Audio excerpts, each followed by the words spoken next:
देख रहे हैं स्टडी विथ लक्ष्य एकेडमी और मैं हूं प्रियंवदा। आज के इस वीडियो में हम बात करने वाले हैं कि कंप्यूटर टीचर के लिए 10+2 के कंप्यूटर टीचर के लिए हमारी जो एलिजिबिलिटी है वो क्या होनी चाहिए। तो सबसे पहला पॉइंट ये है कि आपके पास जो डिग्री सर्टिफिकेट है उसमें आपके 50% मार्क्स होने चाहिए।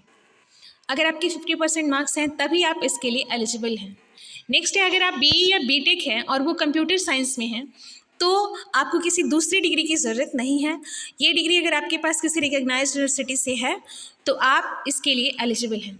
नेक्स्ट पॉइंट है कि अगर आप BE या BTech किसी दूसरे स्ट्रीम से हैं यानी कंप्यूटर साइंस से नहीं हैं तब आपको PG की ज़रूरत होगी यानी PGDCA की ज़रूरत होगी कंप्यूटर साइंस में। तो यहाँ देखिए, जहाँ भी एंड का यूज़ हुआ है वहाँ आपको ध्यान रखना है कि इसके साथ आपको जो डिग्री आपके पास है उसके साथ अगर एंड यूज़ हुआ है तो दूसरी डिग्री ज़रूरी है और नहीं है, ये एंड है। इसलिए अगर आप BE या BTech किसी दूसरे स्ट्रीम से हैं तो आपको PGDCA की ज़रूरत है। नेक्स्ट एलिजिबिलिटी है कि अगर आप MSc और MCA हैं तो भी आपको किसी दूसरी डिग्री की ज़रूरत नहीं है। अगर आप MSc या MCA हैं, इसके इक्विवेलेंट कोई डिग्री आपके पास है किसी रिकॉग्नाइज्ड यूनिवर्सिटी से, तो फिर आपको दूसरी डिग्री की ज़रूरत नहीं है। लेकिन अगर आप BSc कंप्यूटर साइंस से या BCA है या इसके इक्विवेलेंट कोई डिग्री आपके पास है तब आपको PG की ज़रूरत है। देखिए यहाँ एंड लिखा हुआ है, जहाँ भी एंड है उसको इग्नोर नहीं करना है। तो BCA या BSc कंप्यूटर साइंस के साथ आपको PG की डिग्री चाहिए एंड PG डिग्री किसी भी सब्जेक्ट में हो तो चलेगी और वो रिकॉग्नाइज्ड यूनिवर्सिटी से होनी चाहिए। अगर आप B level from DOEACC and PG degree आपके पास है तो भी आप एलिजिबल हैं, यानी B लेवल के साथ आपको PG ज़रूरी है क्योंकि यहाँ क्या लिखा हुआ है, एंड। तो अगर आपने B लेवल किया है तो आप PG डिग्री आपको होनी चाहिए।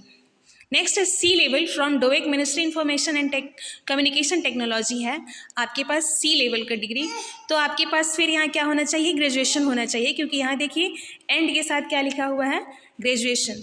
तो यहाँ पे आप ध्यान रख लीजिएगा कि C लेवल के साथ ग्रेजुएशन की डिग्री ज़रूरी है और B लेवल के साथ PGDCA ज़रूरी है, PG ज़रूरी है। B लेवल अगर आप डोइक से किए हैं तो आपको PG की डिग्री ज़रूरी है। तो यहाँ अगर आपके पास ये सारी डिग्रियाँ हैं तो आप 10+2 में कंप्यूटर टीचर के लिए एलिजिबल हैं।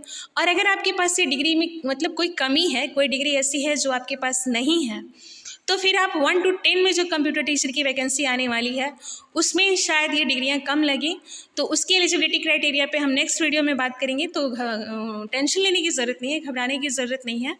आप 1 to 10 में कंप्यूटर टीचर के लिए अप्लाई कर सकते हैं। तो बेस्ट ऑफ लक, मिलते हैं फिर नेक्स्ट वीडियो में। धन्यवाद।